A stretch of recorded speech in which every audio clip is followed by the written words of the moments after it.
Hello, welcome kindred. Thanks to Stuart for this tin of Green King, this IPA. I'm going to knock it back while I chat. Ooh, Ale Warden, that's not too bad at all. I do like a good IPA.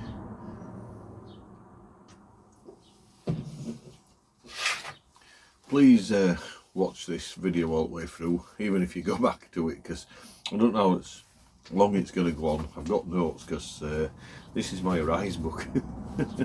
So all last year's notes have gone now.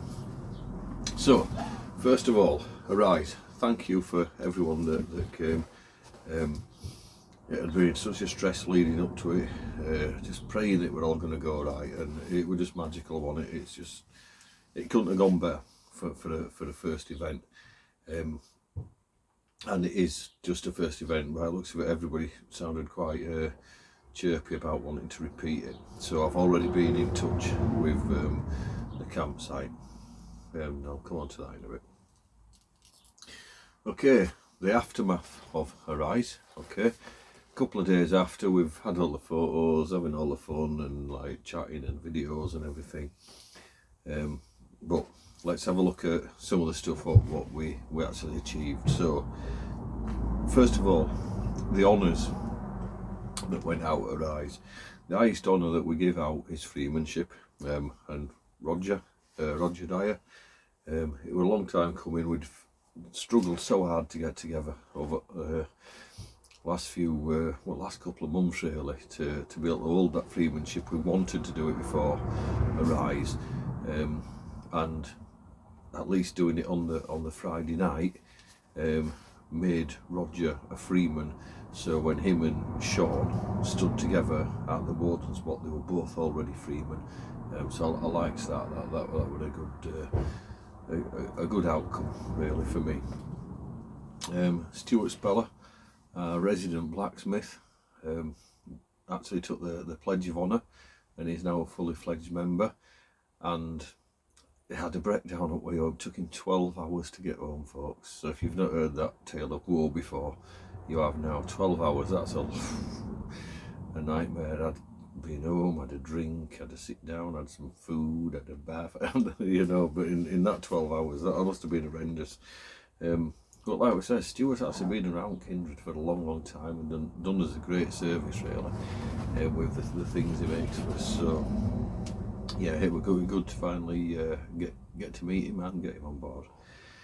The Magic Moment Award that I had alluded to before was given to Eliana,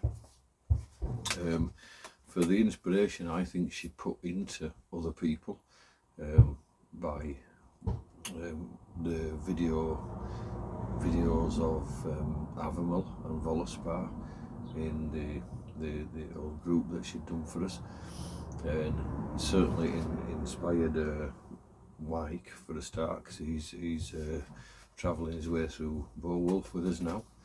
You know, so that's what I meant by a magic moment, and something what inspired me, because it actually inspired others to do more in Kindred at that point in time. The archery champ was Hengest. He won the last bottle of mead, which he drank apparently before he got off train. Drank the cider before I left site. And then the axe throwing champ was Hengest Kane. And apparently he drank that mead before I got off train as well. So yeah, he cleaned up basically on the weapon drills in the end. So well done, Hengest, mate. Because we know he had a tough town. Went through that all weekend in absolute agony. Yeah, no way out. I probably don't think I'd have got out of my tent. So very good indeed. Okay, the couple of rites of passage what we ran for the children. Isolde, Shane and Ellie's daughter, we'd planned to do a naming right for her even before COVID hit, and then COVID hit and it clearly all went to poop. So finally we've managed to do the naming right, and Isolde Ellsworth Arwen Enna is the full name. now that she's recognised by in the kindred. And then we also did Walking the Path from Boy to Man, which is a new concept we've come up for a young man when he reaches 9-year-old in our kindred. May take this path, accumulating with acceptance within the men of the kindred by 13 if he's kept on track, etc. Mackenzie Lee Kane is now recognised as Henge's son, and if he's at any blots that you're at, that's how you should address him. His dad will call him whatever he wants, right? But for us, we should be calling him Henge's son, because that's his title he now earned by taking rite of passage. So please get on that, folk, when we mention him, yeah? 2 new sacred spaces were raised and the keeper's troughs were taken. So first of all, our Sean Sargent there came up from Leicester and raised and took the trough to be the keeper of Penders Beacon. If you've seen Sean's photos and videos, a beautiful setting on them stones where he does his blots, so that is the obvious place to gravitate to as Penders Beacon. And then Shane took the trough to finally get Vidar's Grove sworn in, which has been up burner for a while, and again, as soon as possible, what we can. At least myself and Luke will try and get across there with you guys and go for a wander and see what you've got around you and what we can achieve. Always remember, folks, when it comes to hearths and sacred spaces, not just that for anything really, but especially if you're not sure, ask. You know, we try to leave people to run with things themselves pretty much, but we'll always like offer you as advice. You can do with it what you want. You know, it's not always what people want to hear, but you know, we'll just be honest with you. And if you've got a question, ask. The stupid question is always the one you never ask. Yeah, because you're probably not the only one wanting to know the answer. Okay. So yeah, obviously the blots I think were really powerful, and Roger hit on the head with atmospheric. It was absolutely fantastic. I think the masquerade worked really well, because we added it in at a late point in time, and I weren't really sure how people had taken to it, but there is history behind wearing masks, and the masks of Odin and the faces of Odin. So at future events, the Odin's blot will always be a masquerade, and if you're doing a blot in your hearths and you want to do them in a masquerade, then do it, you know, I mean, why not, you know, as ancestors had this kind of thing going on anyway, and even back in the Saxon days, it's not unheard of that people used masks in ritual. Okay, so yeah, the masquerade I think will stay, because I thoroughly enjoyed it as well. No wrong putting a mask on once in a while. Okay, so that's the kind of the general scope, which it was an absolutely great time. The workshops went alright, you know what I mean, and what we did this time is not something we're looking to repeat. It's what we had. We've got an all new agenda now after some talking I've done with people and some ideas that are coming across. Absolutely change your focus to some extent. Okay, blots for this year's summer solstice, well, in June. The nearest weekend to the solstice actually falls slightly after the 21st, on Saturday, June 25th. I have got that day booked off, and Sean is off, so from the Gladzymes Gate side or the Northern Kindreds, we are going to go over to Penders Beacon. Anybody, Shane, Ellie, Adam, Alex, Roger, anybody from this end that wants to go, yeah, and Luke obviously, let's get as many across here as we can and make it a good block for the first time we'll be going across to Sean's neck of the wood there. And then we've got, hopefully, I've had a talk with Ingel, with Bill Merv, I don't know which name you've got to know him under, at the weekend. He's obviously going to have a word with Nathan, and I've said same to Engest, if them guys could actually kind of come up with somewhere to meet up and have a southern hearth blot as well on the same day. It doesn't have to be exactly the same time, but then the southern hearths and the northern hearths are all holding blot on the same day as each other, and we can just bang again loads and loads of stuff out there about us as we're celebrating, the photos, the videos. You know, people are taking notice of how we do stuff, and as we move forward we have to carefully prepare for what happens if we did get a big influx of interest at this point in time.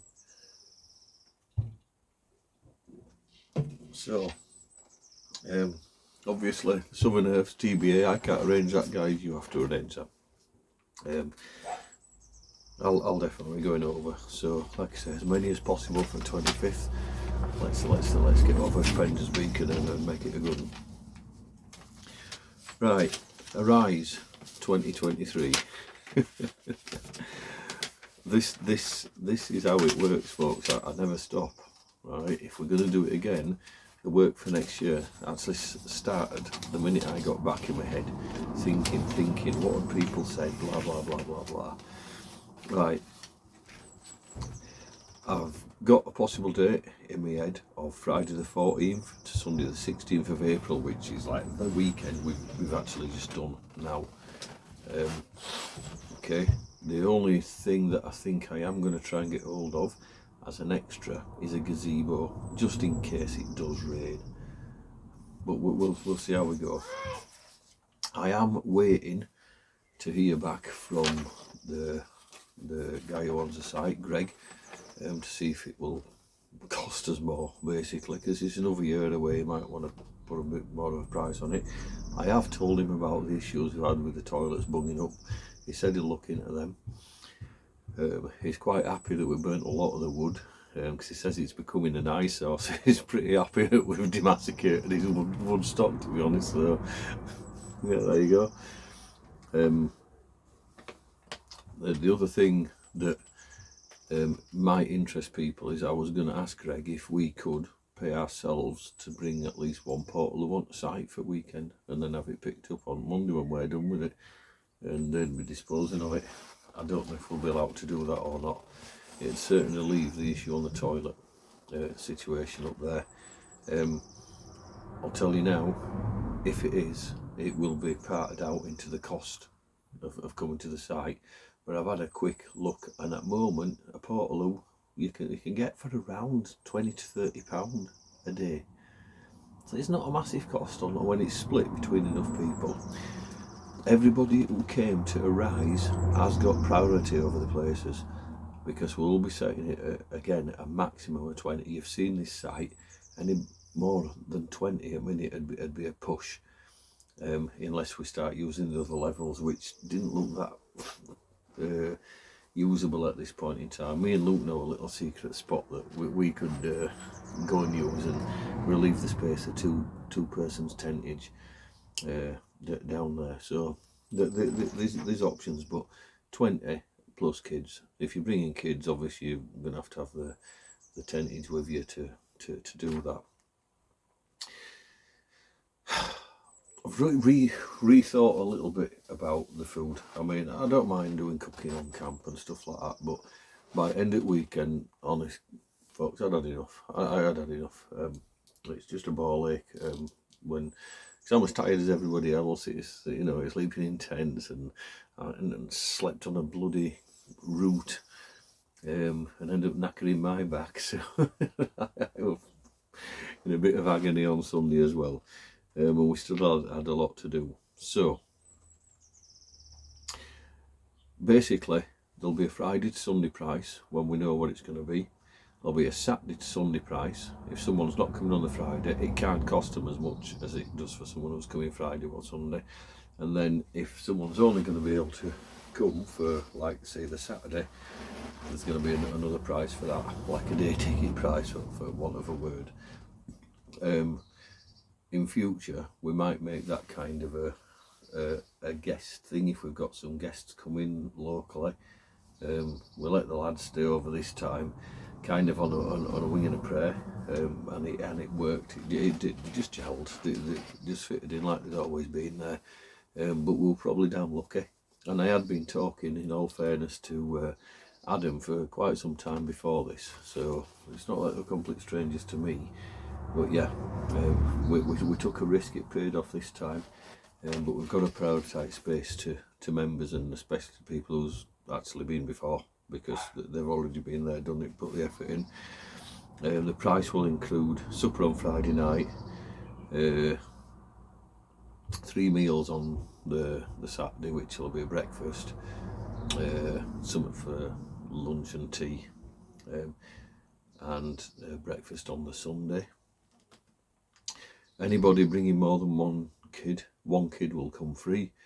Other kids will have to be paid for, and it will just be the price of the day ticket ish. We'll look at it. We haven't got any costings yet, so I can't put a ballpark on it for you. To be fair, and anybody who's already been, we initially are going to get a priority. We're going to, this time, in advance, it will be 2/3 of the cost, right? Because we ran on a wing and a prayer by the amount of people that dropped out who didn't pay the money in. I mean, we know Dave couldn't make it, but David already paid. He paid up front before anybody, and obviously we'd said no refunds. So it's like Dave lost out. We didn't lose out on Dave's money. It was the other people who dropped by the way. We just didn't get their money in, and we were lucky to have enough without it costing money. And if it starts costing extra money, it's kind of not worth it in that sense, because the whole idea is that we all share the burden of the cost and make it as easy as can for everybody. Anyway, it's not a whinge, it's just, yeah, I just think this last time we just said like a £15 deposit and blah blah blah, and then it was just like hard when the money was supposed to come in at the end. It were hard. So if if it was 30 for example, it'd be more than that, we know that, but £20 would be the deposit, because that's 2/3. So it's going to be that kind of ratio, guys, because by the time we've got the money in, I want to be able to pay 2/3 of the campsite, not just the deposit we had, easing the burden at the end of the year when we have to pay for the rest of the campsite. And if there were enough, I'd just pay for it all in advance, and then with the third that comes in, it's just the money and the merriment. Okay, so that is what I'm thinking. I'm open to ideas, of course I am. I'm not trying to dictate to you, but in all fairness, I do a lot of legwork up this end, so I know what I need to happen now. We've had a good look at it, and some things just need to be done a little bit different to ease the mental pressure on me, if you don't mind. Okay. Right, now let's go on to the content, because like I said, we're not just going to repeat. And I'd had a talk with a few people, and we've got a few ideas, but excuse me, I actually read a comment from Sheena Kane, Engest's missus, other day, and she was actually thanking us all and saying obviously that Engest's son had a fucking time of his life, couldn't stop talking about it, and I had learned so much. And that hit me in the face like Thor's hammer. It was like, fucking hell, he's learned so much. We've imparted wisdom and maybe some skills on the youngsters that came, and they've had a good experience. And that's really struck home with me, because I was saying to people during the weekend, it's not really set up for kids, we haven't really catered for kids, they're just running around enjoying themselves, but we've not really got much for them. Well, apparently that's not true.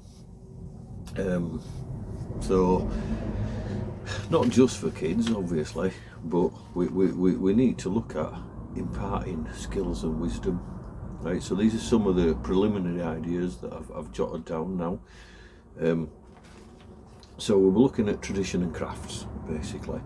So shelter, fire building, water, food, as in cooking on site, because we're not going to be using gas and stuff. It's going to be open fire cooking in future, in cast iron cooking pots or skillets and stuff like that. That's how we're going to roll. Okay, so learning to light fires pretty, right? The shelter building, it's just fun, and especially kids will love it, because then when they go off playing on their own, they've actually got an idea of how to go and build themselves a little den. Yeah, so we can use real life skills for them to have fun with. And just think, if one of them lads ever grew up and ended up homeless, they don't have to fucking get pissed on in a shop doorway, because they can go and build it fucking wood. Yeah, and as the time goes along, we will learn to look after themselves a little bit more, as well as ourselves a little bit. Okay, so them kind of things are big for me now. I just think it's a must. Even as adults, let's not pretend we're beyond learning, guys and girls. Come on, we're not. The other thing is, I want us to have a wisdom circle. So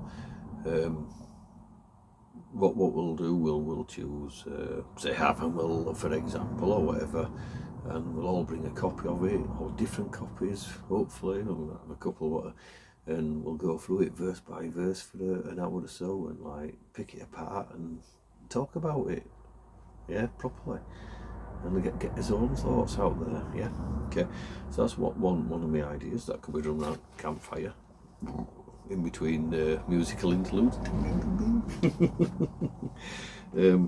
Poetry and short story circle.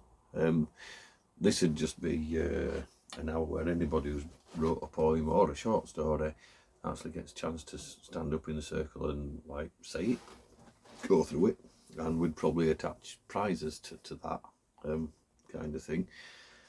And then there will be morning rites, as we've had this time. There will be honours and any rites of passage again, as we've had this time. And there will be Warden's Block, okay, which will be a masquerade. But with it being the solstice, it might also centre around the dying of the sun, okay. But I've not wrote any plots yet, don't worry. And then shield wall. This is something that Shane Henner, one of our new keepers, mentioned kind of a few months ago, but by then, because I always looked back and thought, oh, did it sound so too harsh when I said this? Because kind of poo-pooed the idea, because I'd already got everything in place and I didn't see where we could fit it. And then, to be honest, my shield up there, I thought, well, I wouldn't want to take that, because I don't want anyone to hit it and scratch paint off and shit like this. you know, so it didn't happen, but it never went away from my head. I always thought it was a good idea. Shane and Ellie used to do Rain Happen, so when we talk about shield wall training, Shane's on about doing proper, like with the targets and everything, and the impact points. It's not just a melee where we're all going to get injured. It'll be quite well thought out and put into practice. Anybody that doesn't want to take part in the physical side of it, that's great. I'm sure that Shane can like talk over like safety aspects and use you as marshals and stuff like that to make sure things keep on track, because if we did have a decent turnout for it, it's hard enough for one man to do anything, trust me. We've just done it this weekend. Now, if you're going to want to take part in a shield wall, and it's not the full size shield, it's about that wide. I've had my tape out today, 30 inches. You need to make your own shield of 30 inches, not out of something that'll just fall apart if it gets hit. So I'm thinking, I don't know, 3/4 inch plywood, 30 inches wide, cut in a circle, put some kind of handle on it, and that'll do. If you want to paint it and tie it up with your own colours, do it, you know what I mean. But just accept that this is a training instrument, and if you make it too pretty, it's just going to get leathered and damaged. But shield wall, I'll be doing it next year. Well, if I'm in good health enough, You know what I mean? And hopefully next year everyone who wants to is going to be fit and healthy enough to join in that. But it's a bit of fun, and maybe that ends up on the Sunday morning or what. I don't know. Rites of passage and stuff like that, we hope to be able to do one mostly on the Friday with the Friffle lot or whatever, but depends who's coming on what days. Right, I've prattled on 25, nearly 26 minutes, but it's got to all be said in one go. So watch this at your leisure, go back over it, make notes, whatever, but get all this into your head. Because as soon as I hear back from Greg at the campsite and I put some kind of outline agenda together, I'll be throwing it at you guys and saying, right, look, this is what we need in. But once I can do the price structure, I can tell people what we're going to need to actually pull this off next year. It's a long time away, but Arise was a long time away, and now it's over. Okay, drink ale, kindred. Have a good time. I've got one more day off, then I'm back into another 72-hour roll, so I know what it's like. Then it's had to go straight back to work. I proper feel your pain. No, I don't, because I had to go back to work. I've sat at home mending my tent and everything. In Warden's Keep. Have a good evening.